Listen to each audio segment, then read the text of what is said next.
What's good? How y'all doing this evening? Welcome to the FILA Sports Podcast Wednesday night show. It's rivalry week. That means you know what we're doing. We're talking college football tonight.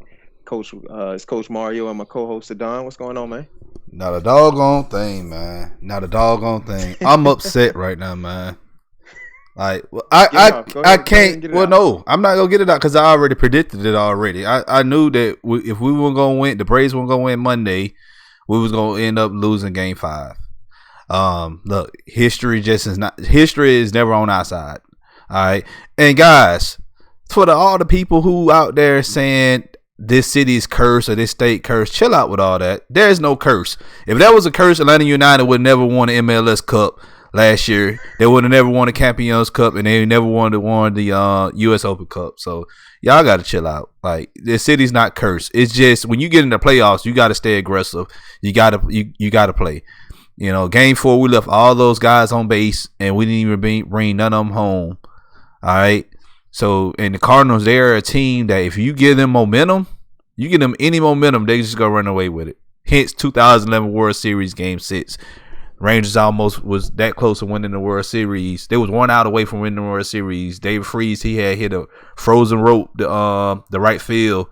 And what happened? They ended up winning that game, and then the next night they won the World Series. So, hey, it is what it is. But congratulations to the Braves to a wonderful season. I know they're going to get out there again next year. You know, we just got to build that bullpen and build a pitcher. But we ain't here to talk about baseball. I just want to that's all I'm going to get off my chest. But if you're new to the channel, you already know what to do.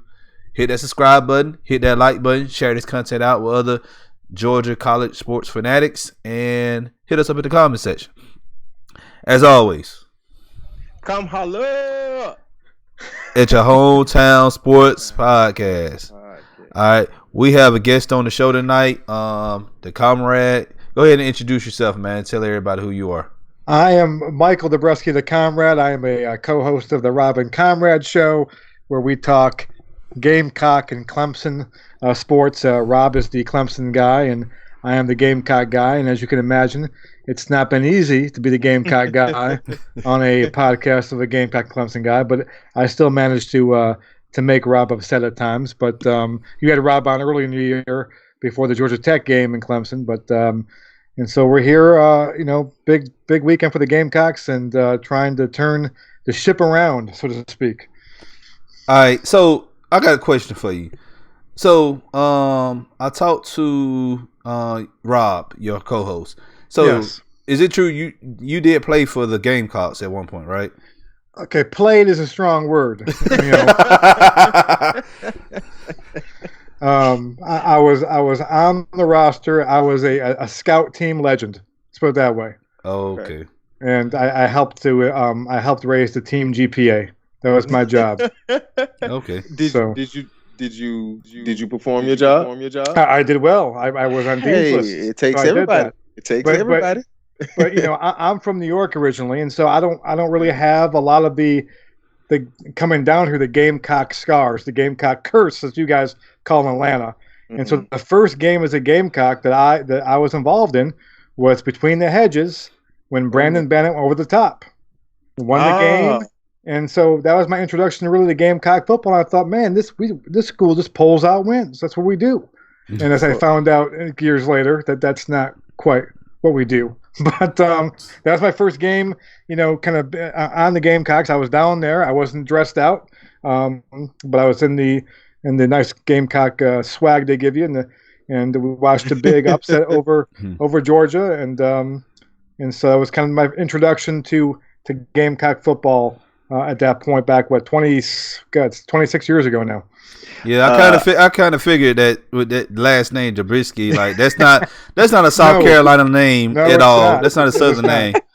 That sounds like it's Staten Island or Bronx or Long Island or something like that. Yeah, that's upstate Rochester, New York. So between Buffalo and Syracuse. So Bills country, up there. So cold on Lake Ontario. So. You're a Bills fan? Fan's a strong word. If the Bills lose, I'm not heartbroken. I see them do well. But so I never was a Bills fan. I like to see them do well. I pull for them.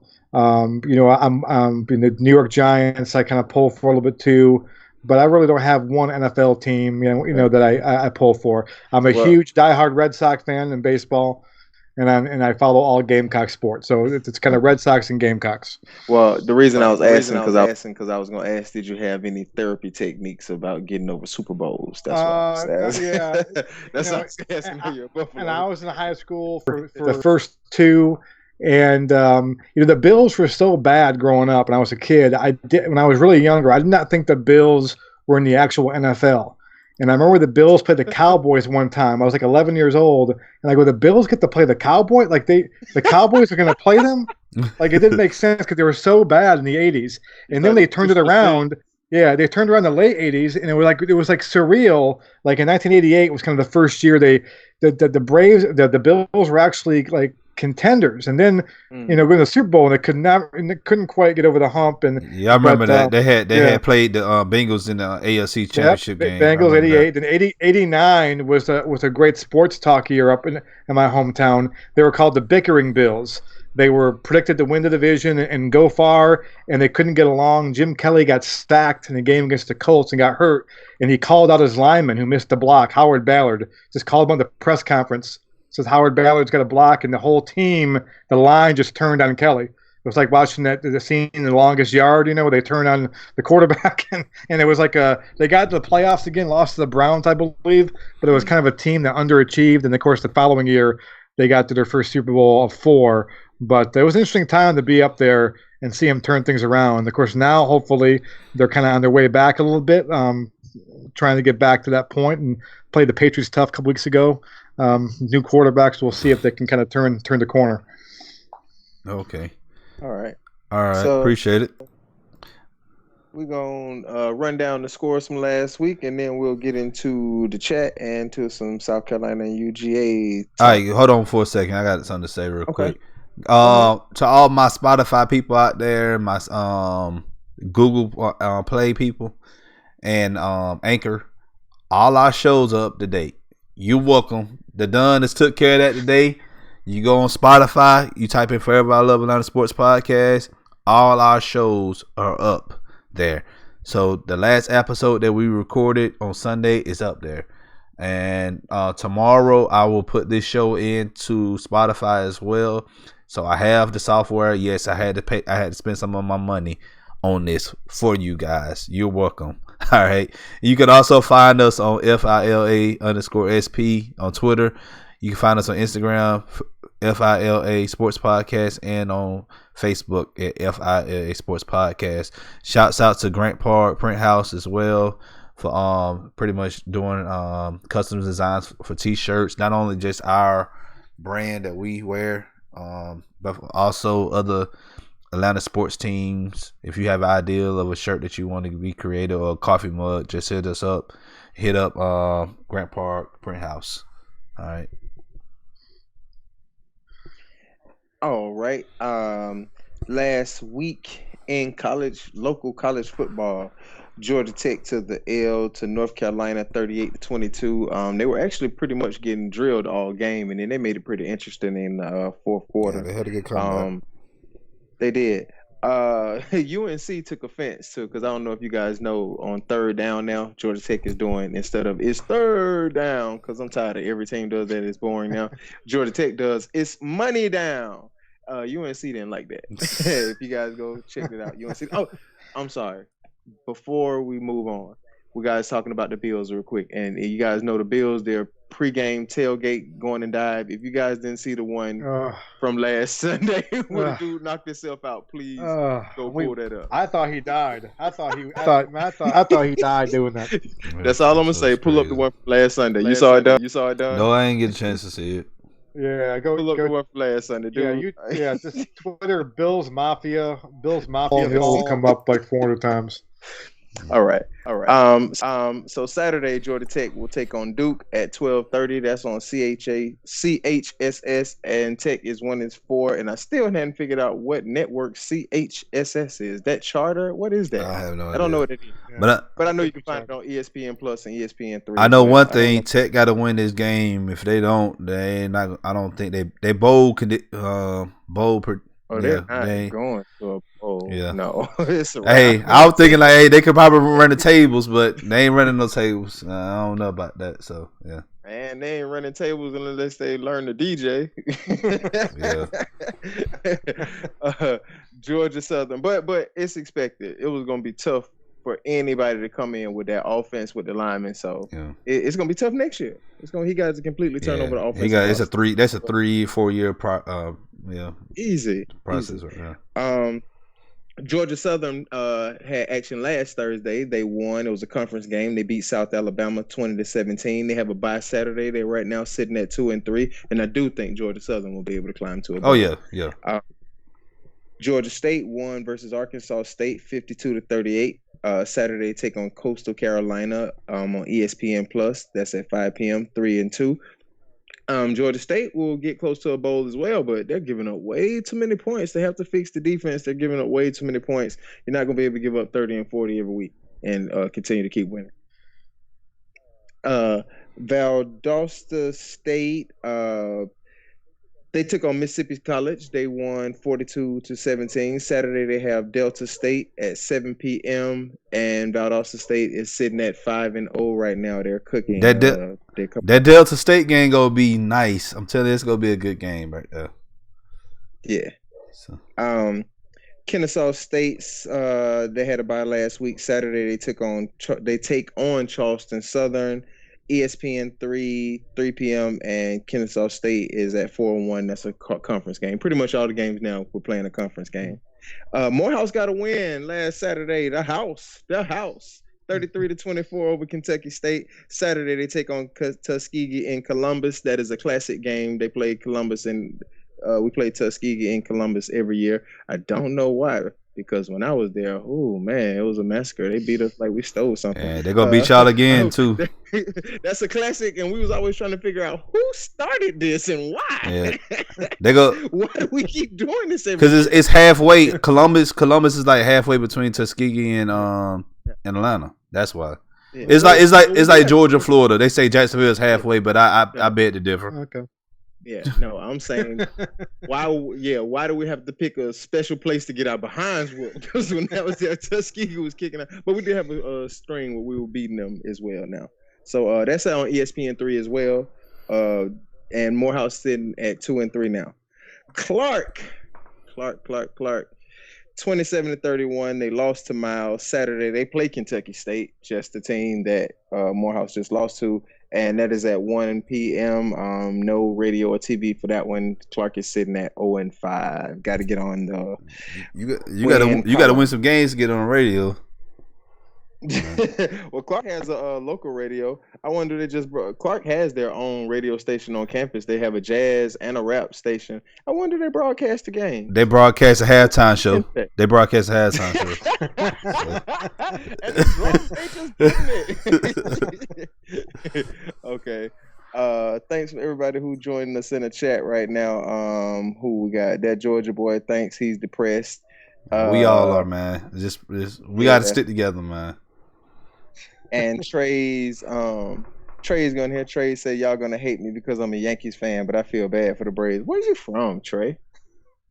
And that Georgia boy said he had no air on that jump. I knew he was gonna land wrong. Oh yeah, he's talking about the Buffalo. You seen it? Yeah, he had no ups. That Georgia boy, no. Okay, but the topic at hand tonight, Georgia and South Carolina getting it on Saturday, 12 p.m. from between the hedges. Kirby said, get in your seats early. Don't have it look like the Mercedes-Benz Dome. Get in your seats early. And guess what? When Kirby speaks, it's almost like Nick speaking. They will get in the seats early this week. So, hey, get drunk at 8, 9 o'clock so you can get to your seat. Hey, you know they ain't going to have no problem getting in their seats. Yeah. Oh, no. When Kirby speaks, they listen.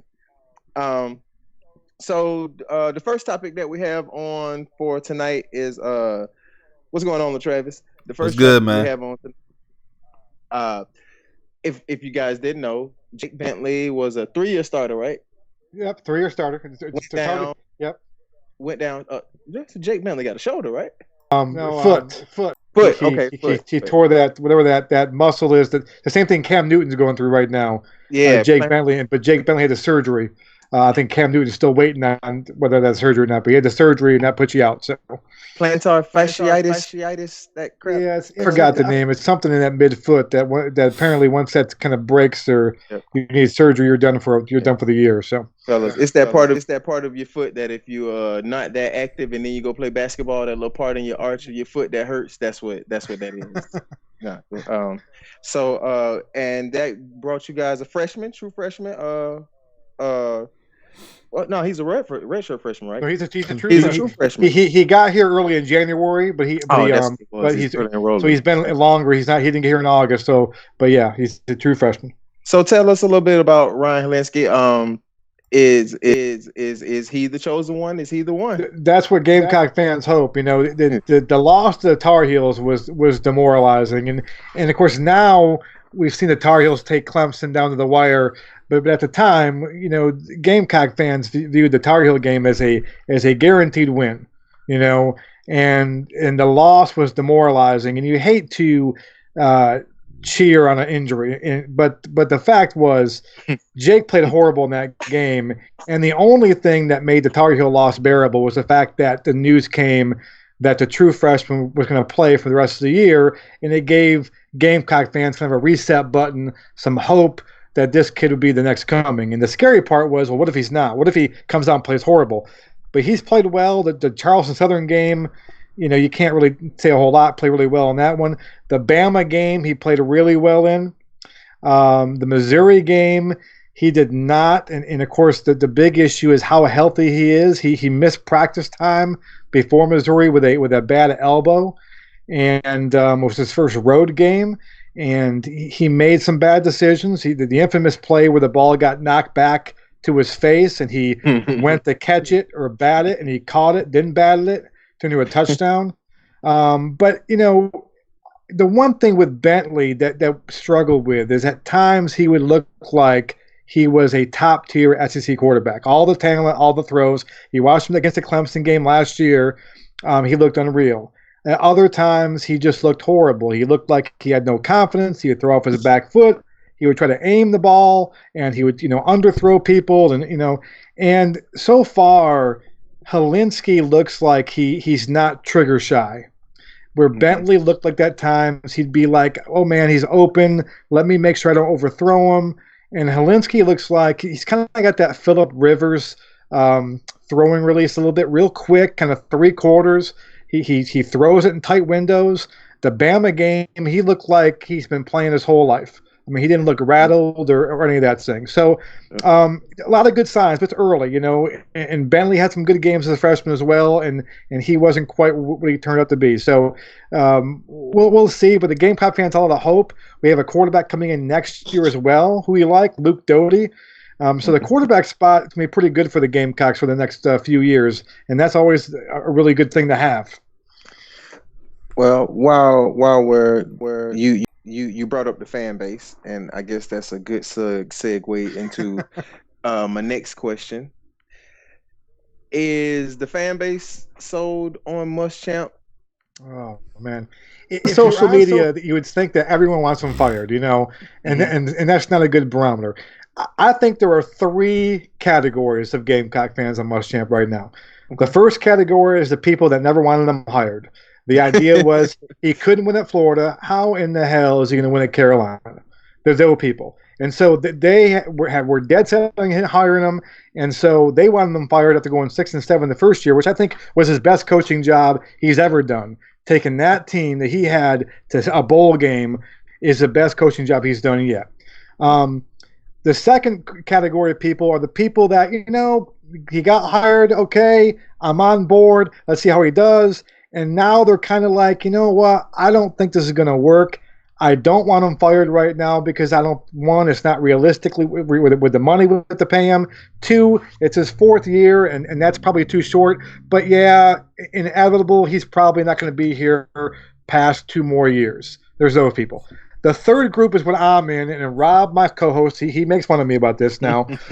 I was a Will Muschamp guy when he was at Florida.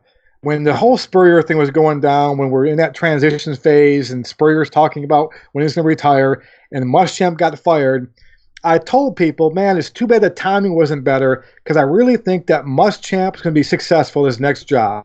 I think the Florida job was a tough job for a first-year head coach. He had to go in there and clean up a mess and try to win, a lot of pressure. Urban Meyer didn't leave because of his chest pains. Urban Meyer left for a reason. And I think what was causing his chest pains. Yeah, and I think it was a tough job for a first-time head coach.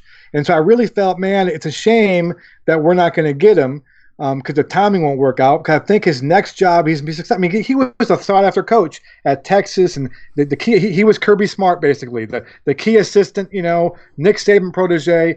Everyone wants to hire him, and so I felt good. So it turns out we hire him. And so I'm on board. I think, it wasn't our first choice. We wanted Kirby Smart was going to come here originally. A handshake deal, apparently, according to people I know. Mm-hmm. And Kirby Smart only said, listen, only if Georgia calls. And, of course, Mark Richt gets fired because I think they knew that Kirby was coming here. That's exactly what happened. For you guys that don't know. Yeah. Kirby Smart was set to go to South Carolina. Everybody thought that Mark Richt would get one more year. The AD for Georgia. Man, I can't even think about AD names right now. God, I can't believe I can't think of an AD name. But he wasn't gonna let that happen. He went on and pulled the trigger. He was like, "Hey, I'm not letting my guy go because if you were gonna hang on to Mark Richt one more year, you weren't going to buy out Kirby's contract after 1 year at South Carolina. It just financially wasn't going to do so." I can't think of the AD name. Yeah, he pulled the trigger. So, that's exactly what happened. And the Gamecock fans dispute that didn't happen. I go, well, that's why Rick got fired. I mean, that's Georgia. And, Kirby's people probably called Georgia, hey, by the way, he's going to take the job. Mm-hmm. And they go, okay, well, don't. Yep. So that was our first choice. There's some debate about if he was the first choice or Tom Herman. So Herman and Rick, or Herman and Smart were the top two choices, and Herman didn't. Herman was eyeing the Texas job, and I think people said that the loss of the Citadel made him realize that he didn't want this job. This would be a longer rebuilding process, and so he turned us down. And then Muschamp was number 3, and so I think people. Gamecock fans are a little bit like, oh, we had to take our third choice, and they're mad at Ray Tanner, our AD. I'm not sure what you wanted Ray Tanner to do. He can't hold Kirby Smart at gunpoint and Tom Herman at gunpoint and say you're taking this job. I mean, and so, where I am right now on him is I still believe in him. My concern is that the reason why I liked him was because I was certain we'd have a really good defense. And if you look at the Spurrier years, everyone thinks we won with offense. Our teams got good because of our defense. It wasn't the Spurrier offense. The Spurrier offense changed. It went to a different thing that he ran at Florida because what he ran at Florida, everyone ran now. It wasn't new anymore. And our defense carried us. We have to get back to defense because we're not going to get the most talent. We're not going to beat out Georgia in recruiting. We're not going to beat out Florida in recruiting. We have to find a really good defense, stay in ball games, and try winning that way. And so I said that's a ticket. My concern is it's year 4. He has all his players now, and our defense has not looked good. I mean, it's improved a little bit, but the North Carolina game, they ran for 283 yards on us. And our defensive backs looked horrible against Alabama. I know it's Alabama; they're really good, but good Lord, the slants over and over again. And I just. My concern is why isn't the defense? The big issue was our offense was going to stink under Muschamp. That was the MO. Your offense is going to stink under him. But we thought our defense would be better, and they're getting better. And maybe we'll find out Saturday. They looked good against Kentucky 2 weeks ago, but Kentucky's playing a backup quarterback, and their backup quarterback was not healthy. I mean he was throwing. He looked like me trying to throw the football out there. And so, I don't want to give them too much credit for that. Missouri didn't play that bad. The problem was our offense was so horrible. Our defense on the field the whole game, and by the second half, they just were worn out. So I've seen some improvements, but this week will be the big test because Georgia is loaded. But the defense is my concern. And there's no excuse for it. That's on Muschamp. He's a defensive back coach too, and the defensive back's the weakness of our team right now, and that's on him. And so, people who hate him at Carolina, I can't. Yeah, people who hate him, I can't. I can sit there and say I still believe them, but I don't have much ammunition to say, well, no, trust me, because there's things that are concerning right now. And Tavares is a defensive guy too. Yeah, and a defensive backs coach. Yeah, exactly. You mentioned the Alabama game. Smitty went off against you guys. His uncle is a good friend of mine. What up, Coach Chuck? Smitty. I don't know Smitty, but I know his uncle real good. Go back in the chat real quick. LaTravis joined us, dying laughing, and he doesn't know what he's laughing. He laughed. He laughing because of the Braves. Look, man, I'm not tripping off of it, man. I know what he was laughing at. I was just He think I'm tripping. I'm cool on it, man. Look. When I see he came to troll. When I see the L, when I see an L from days away, I'm cool. I prepare myself for it. It's fine, man. I'm still a fan no matter what, man. Hey, Don. Yeah. Ask him what baseball stadium they go to in Screaming County. Now we laughing, LaTravis. Trey said he's from Atlanta, but he moved to New York in high school, and I told him to get a pass. LaTravis, we already discussed that. I'm gonna skip that. He said Atlanta sports is cursed. We already And he said he has no dog in the fight on baseball, so he's on the other side of the fence. So he just came to troll. Yeah. And that Georgia boy also said that Greg McGarity, that's Georgia's AD, that Georgia boy. And Travis also said, thank God for Georgia getting Mark out of here. I was calling for Mark Richt head since 2008. Yeah, but if it wasn't for South Carolina going to make the move on Kirby, they were going to give Mark Richt at least one more year. At least one more year. Yeah, at least. So McGarity, like I said, he wasn't going to happen. So thanks South Carolina. That's for right. Getting us out coast. We're here to help. We're here to help. We appreciate it. When we do win that natty, we'll let y'all rub it. All right. LaTravis said, "See what you're not about to do is talk about my hometown." LaTravis, I played at Morehouse with a couple guys from Screaming County, and they were ballers. Like this, I tell you that all the time. I can't remember their name though. Two linebackers, but they were ballers though. They both were. One of them was slow to death, but he would hit you. Yeah, Screaming County, man, they put out some good talent though. Yeah, we had two linemen. They both started too. I can't remember their names, but yeah, they were good. I went to college a long time ago.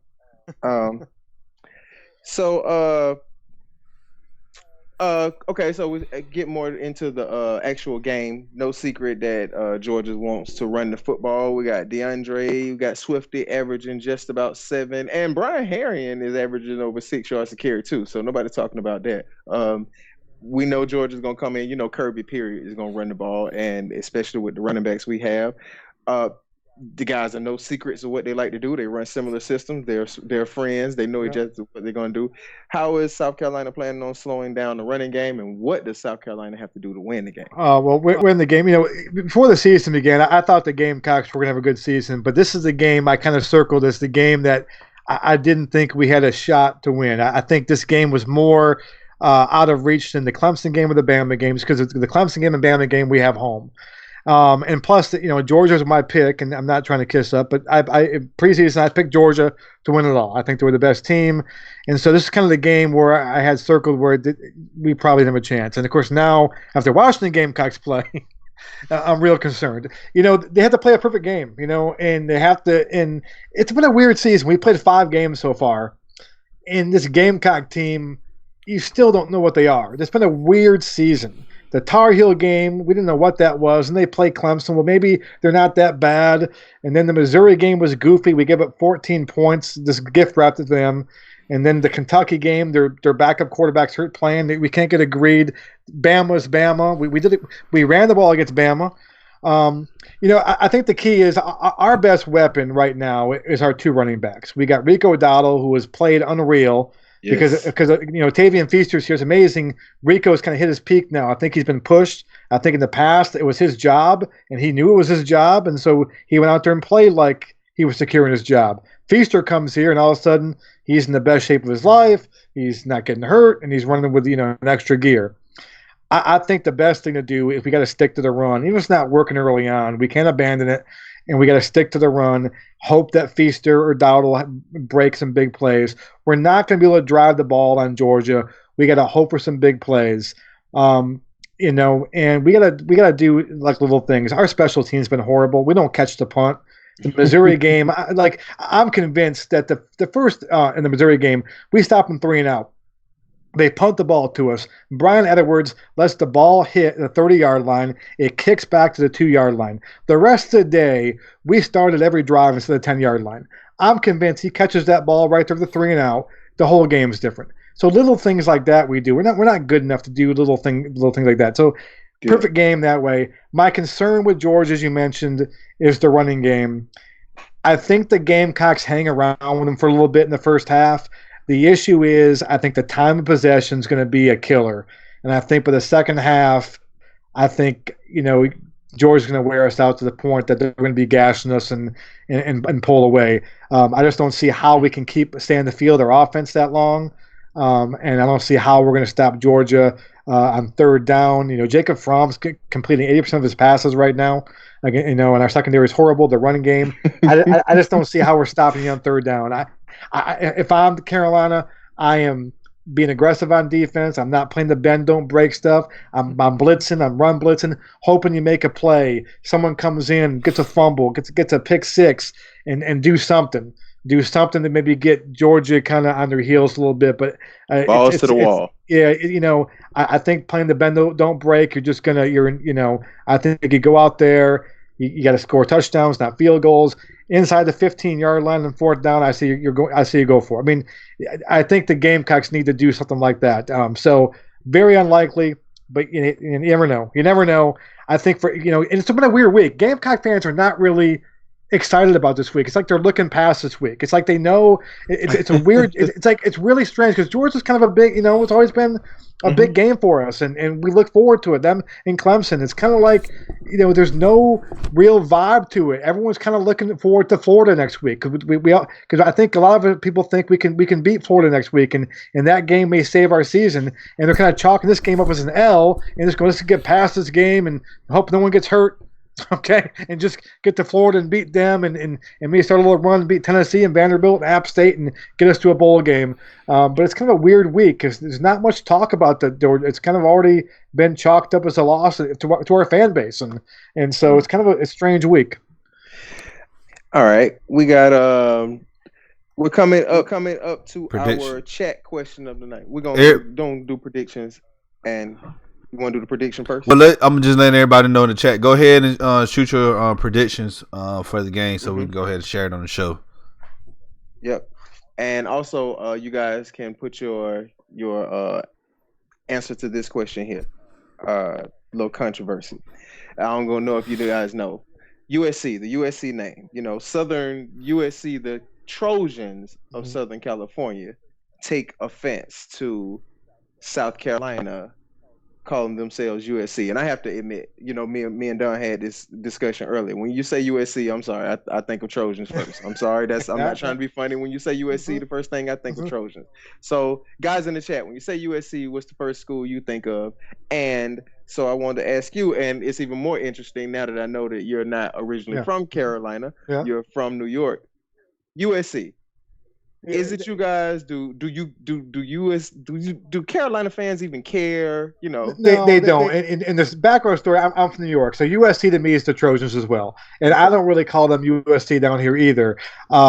But going back, there was a lawsuit placed, and basically Southern Cal USC kind of branded it first, even though we were a school before California was a state. Exactly, it doesn't matter. We weren't calling ourselves USC in there. So now we're the U of SC. But it's not a big deal. It became a big deal a few years ago in terms of how it bothers Gamecock fans. There was back when we were beating Clemson, back in the glory days, we were beating them, 5 in a row. After the third loss, I believe, we beat them, and Todd Ellis, a former Gamecock quarterback and radio guy, made the comment as the clock was ticking down.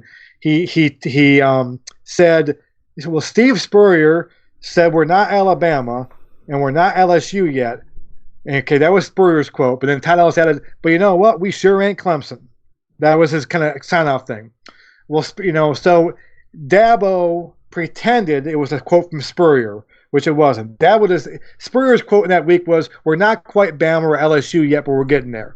Todd Ellis had the last part. So Dabo and people I know kind of planted the question with the reporter after practice one day and said, "You want to, answer that question." And he had this whole long speech he probably rehearsed for 3 weeks and said, "Well, I know one thing, the real Carolina's in Chapel Hill and the real USC is in California." And, so he did this whole thing. And so from that point on, Clemson fans now use the real USC to come back. So the lawsuit happened several years earlier. But now the only time it bothers Gamecock fans is the fact that they use a little Dabo speech about the real USC. But, it doesn't bother really Gamecock fans. And as you said, I'm from New York. I grew up actually like watching the Trojans play. I used to like watching their teams on the West Coast. So to me, USC. Now the one thing I do is I call them Carolina.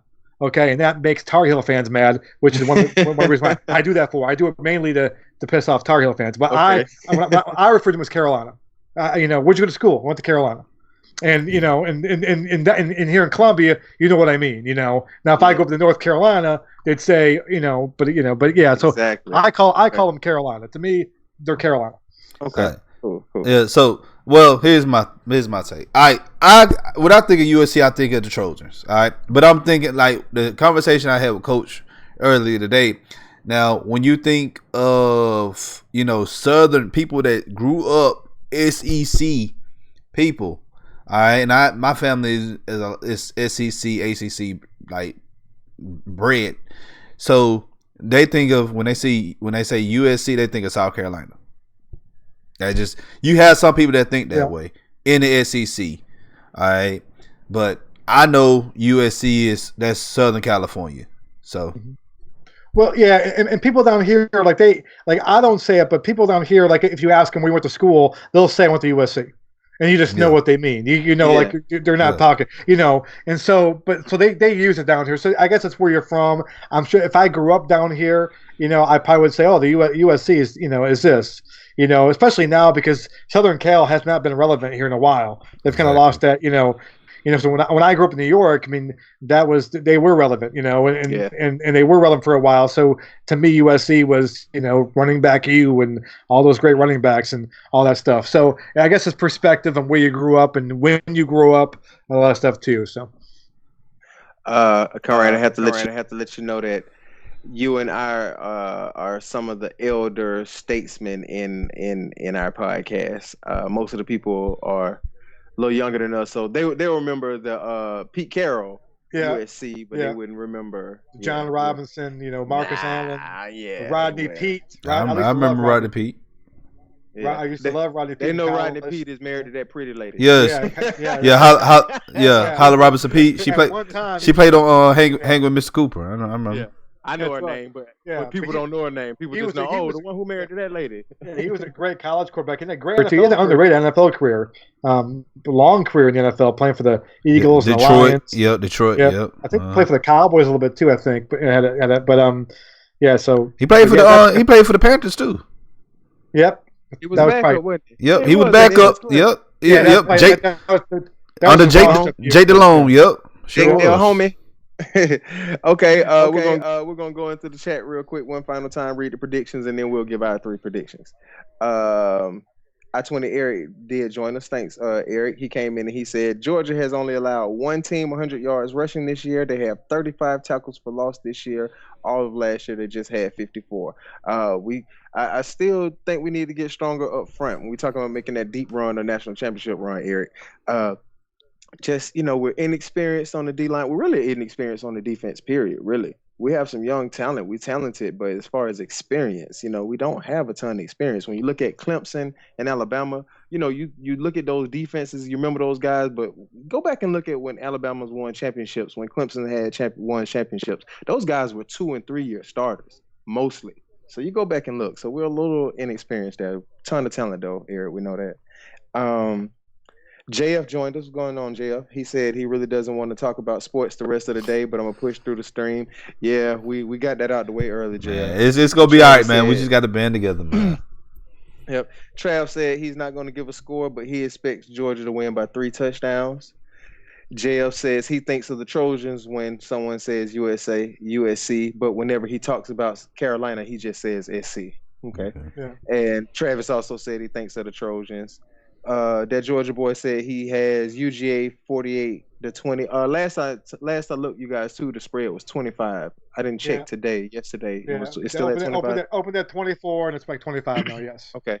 48-20, and you guys should know Kirby is not great at covering either. Trey said he has it at 41-17.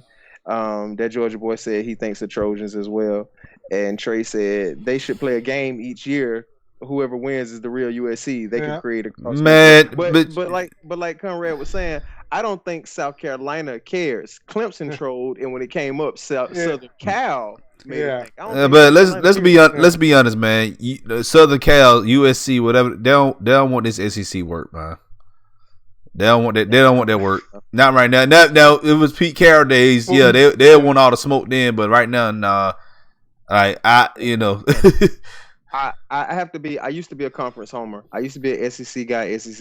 Now, I'm sorry, the SEC is not as strong as it was in the 90s, early 2000s. Yeah. It isn't. It is parity in college football now. SEC doesn't have the dominance. But guess what? It doesn't matter now. You win, you're going. Conference strength doesn't matter. If you're in a Power 5 and you win, you're going. I mean, you make a case. She's still the best. The gap isn't that big anymore. Yes, if they are the best. And a couple years ago, the 3 or 4 years ago, the ACC was the best conference in football. And which is rare. They're not right now, but that gap is gone. So you can't really use the whole SEC stuff anymore. Clemson's not going undefeated every year in the SEC. They wouldn't. No, sorry. No.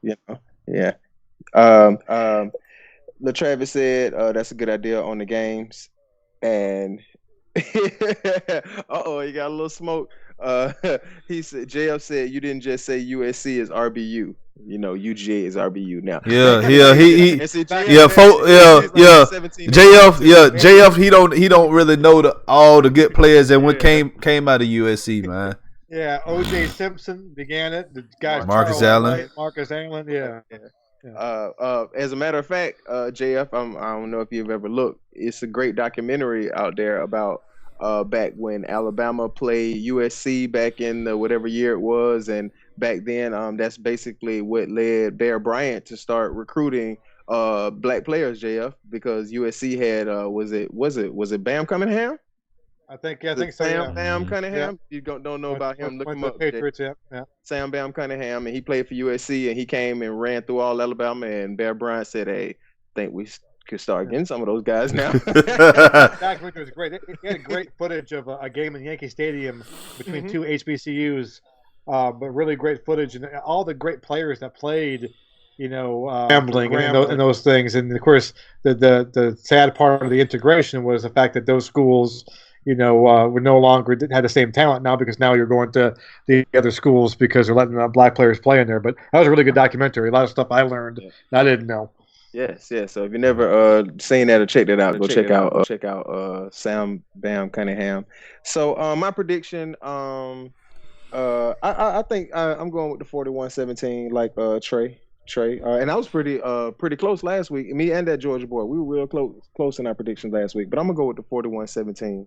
As well. What you think, Don? I'm gonna go with Eric. Eric said 42-21. That's what I'm gonna go with. Okay. Both sound around the same. What do you think, Comrade? I think at halftime it's Georgia 14, Gamecocks 13, and we have all kinds of hope. I think we're tweeting and we're like, we're for real. Muschamp for president. And I think second half we get worn down, and Georgia gasses us and we lose 42-20. We do cover. If that means anything. Why you got to bring up? Why you got to bring up? Why you got to bring up 14-13, man? I just think. I think we're gonna hang around there early on. I think. So are you joking or are you being serious? Because you know that's what. That was a score for the Falcons in the game. Yeah, last week. And that's actually very similar to our game with Tennessee last week. Yeah. Remember, Tennessee had some life in the first half, and then the second half we just strangled them. I think the Gamecocks may hit a big play early, maybe we get the lead, and I think we just can't stop the run in the second half, and we lose by 22. So I'll go with that. One more comment. JF said he's still mad about the RBU. He said Herschel, Hurst, Noshawn, Davis, all before this decade, because we know what this decade is like. We know this decade is unquestionably. But one thing we can say, JF, if you didn't know this, I'm sure Comrade knows, what state is the best player in South Carolina history from? Georgia. He's from Duluth, Georgia. George Rogers. Somebody else to look up, JF. George Rogers from Duluth, Georgia. Big George. Won the Heisman Trophy. A great guy. He is a great ambassador for the school. I mean, he's up everything. He brings his Heisman Trophy out of the trunk of his car. You go touch it. I met him. You know, I actually when I was there playing, he sat down with me as I was a freshman and at my table and had lunch. And it was during 2 days, and I wasn't used to the heat yet down here, the August heat in South Carolina. And I thought I was seeing things, and I got ragged the next day that he's sitting with Mr. Heisman for lunch. But my boys met him, and at the time my son, who was 4, I believe, almost knocked the Heisman Trophy off of the table. I'm like, Will, get over here. And oh no, let him touch it, let him hug it. It's there to be loved. Let him love on that trophy. Yeah. So he's real. He's a really great guy. What he does for school. Well, here's my thing on Rogers. I don't like the guy because he got drafted by the Saints. So yeah, he didn't choose who he got drafted by. I know. He had a great rookie year for the Saints. He was their all-time leading rusher up until I think Deuce McAllister got him. And broke it, but he was rookie of the year, I believe. He just got beat up so bad. He got beat up, and he went to the Skins and got a Super Bowl trophy. Even though the Super Bowl trophy was he couldn't play in the Super Bowl. And that Timmy Smith, who took his spot, had the big day against the Broncos. But he got a ring for it. Yeah, that was that game to beat the Broncos and Timmy Smith. But I didn't know Timmy Smith was filling in for George Rogers. Yeah, but George Rogers was a starting running back all year long, and either he got hurt or he tweaked something in the NFC Championship game, and he didn't play, and Timmy Smith became a Super Bowl legend. You know, wow. George sat there and got the ring. I'm saying because I remember Timmy Smith, but I didn't remember the George Rogers part. Man, that's super interesting. Yeah. Super interesting. That Redskins offensive line was good anyway. So. Oh yeah, the Hogs. Yeah. The Hogs. Doug Williams. I played for Doug Williams over at Williams was the coach at Morehouse. He coached 1 year at Morehouse. My second year there, he came through for 1 year, and then he went to Grambling. Yeah. Last thing JF said, kind of off topic, but Coach, I seen the throwback Notre Dame game with senior Tim Brown. That was fire. Also, they beat Michigan that year. Told you Tim Brown was the man. Okay, y'all keep taking shots at Michigan. Go ahead, keep going. Don's a Michigan fan. Okay. All right.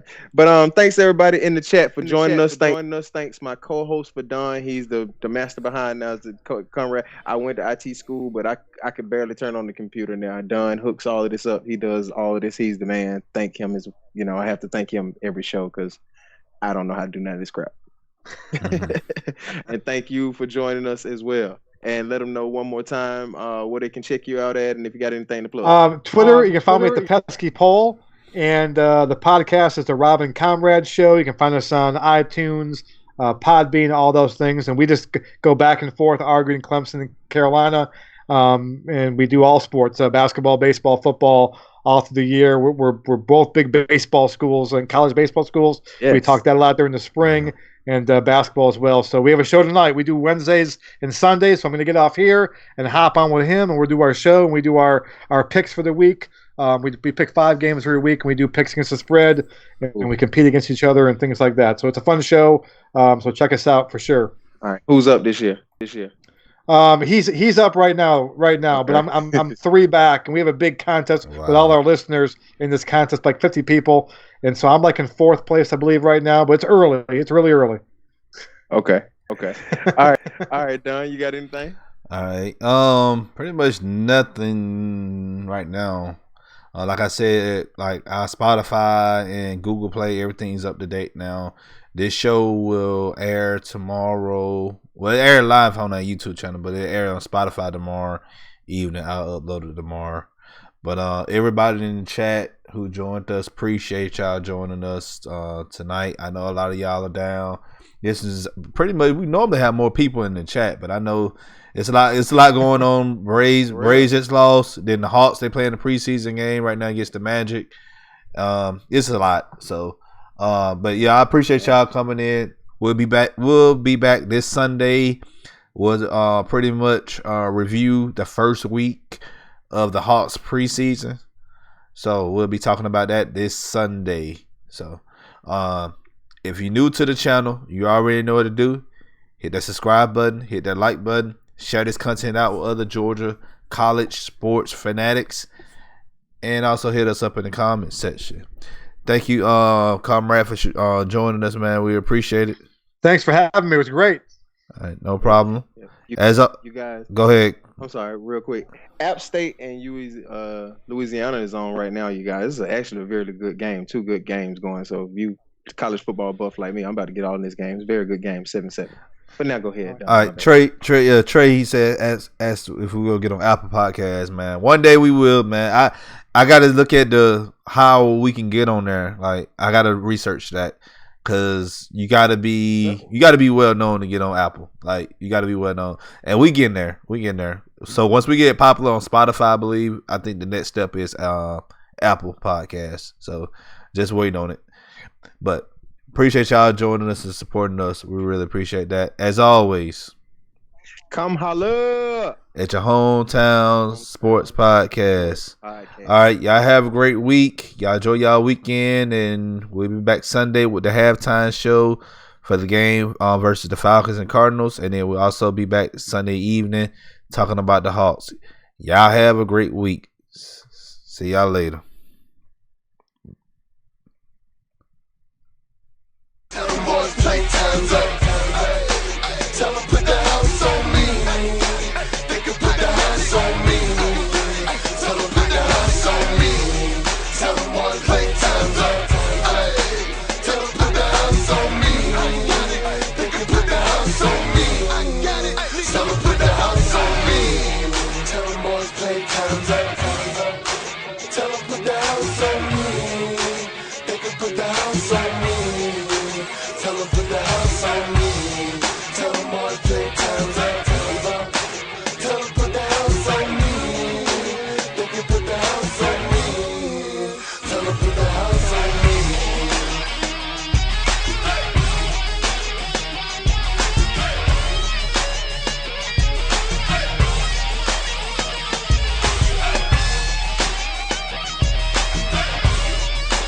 Tell them